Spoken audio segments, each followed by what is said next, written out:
Non, il y a des nuits qui changent carrément le cours de l'histoire. Aujourd'hui, on va explorer l'une d'entre elles, un voyage absolument mystique qui pour des milliards de personnes a redéfini le lien entre le ciel et la terre.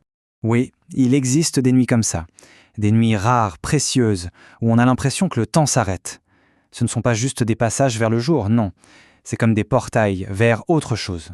Imaginez un peu ce silence, un calme si total, si profond, que tout le bruit du monde, il s'efface pour laisser la place à quelque chose de beaucoup, beaucoup plus grand. Parce que c'est justement dans ce silence absolu que le ciel s'est mis à parler.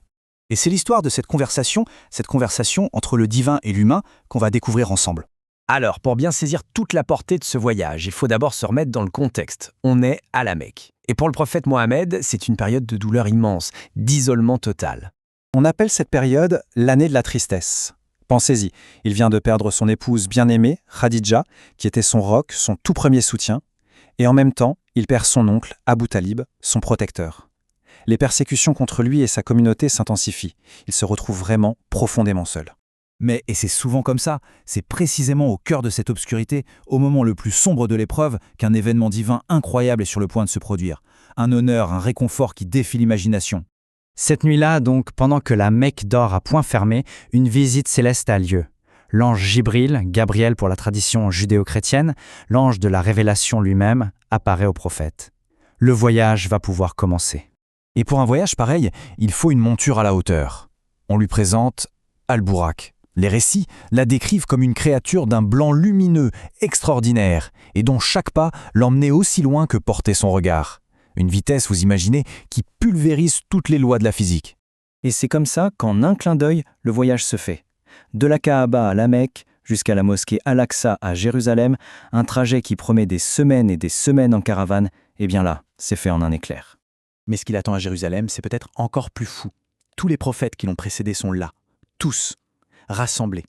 Adam, Noé, Ibrahim, Abraham, Moussa, Moïse, jusqu'à Issa, Jésus. C'est comme si des siècles et des siècles de révélations divines s'étaient donné rendez-vous à un seul lieu, au même instant. Et là, le prophète Mohammed s'avance et il dirige la prière, il devient l'imam de tous les prophètes. Le symbole est d'une puissance incroyable. Ça veut dire que son message est la suite, l'accomplissement de tout ce qui a été révélé avant lui. Le message est clair, la foi est une et indivisible. Mais attention, ce voyage sur Terre, ce n'était que la première partie du programme. Maintenant, on passe à la deuxième étape, l'ascension, le mirage, depuis Jérusalem à travers les 7 cieux. Et à chaque ciel, il est accueilli par un prophète, ce qui renforce ce lien, cette fraternité spirituelle. Au premier ciel, Adam, le père de l'humanité. Au deuxième, Yahya, Jean-Baptiste, et Issa, Jésus. Au troisième, Youssouf, Joseph, le symbole de la beauté. Puis Idriss, Haroun, Aaron, Moussa, Moïse. Et enfin, au 7e ciel, Ibrahim, Abraham, qui se repose près de la maison céleste, le modèle divin de la Kaaba sur terre. Et le voyage ne s'arrête pas là. Il l'emmène encore plus loin, au-delà des frontières de la création, jusqu'à un endroit appelé Sidrat al-Muntaha. On le décrit comme un arbre immense, lumineux, qui marque la limite absolue, la fin de tout ce qu'une créature peut connaître. C'est là qu'il se passe un moment absolument décisif. Même son guide, le très puissant ange Jibril, est obligé de s'arrêter. Il lui dit « Si j'avance d'un pas de plus, je serai consumé par la lumière divine. » Seul le prophète Mohammed est invité à continuer, au-delà de la limite de toute créature, angélique ou humaine. C'est donc là, dans cette proximité ultime, directe avec le Créateur, que le cadeau central de ce voyage va être offert à sa communauté. La prière, un lien direct, un dialogue permanent entre l'être humain et le divin. Au départ, l'ordre divin est de 50 prières par jour. 50 ! Mais en redescendant, le prophète Moussa l'interpelle. Avec son expérience, il lui dit que sa communauté ne pourra jamais supporter une telle charge et il l'encourage à demander un allègement. Alors s'ensuit une série d'allers-retours entre Moussa et la présence divine, et le nombre est réduit petit à petit. Et le nombre final est fixé à 5. 5 prières par jour. Mais Dieu précise que, même si elles sont 5 dans la pratique, leur valeur, leur récompense spirituelle sera celle des 50 prières du début, un acte de pure miséricorde divine.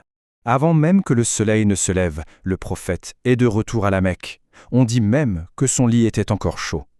Le voyage physique, qui a traversé l'espace et les cieux, est terminé. Mais son véritable impact, lui, ne fait que commencer.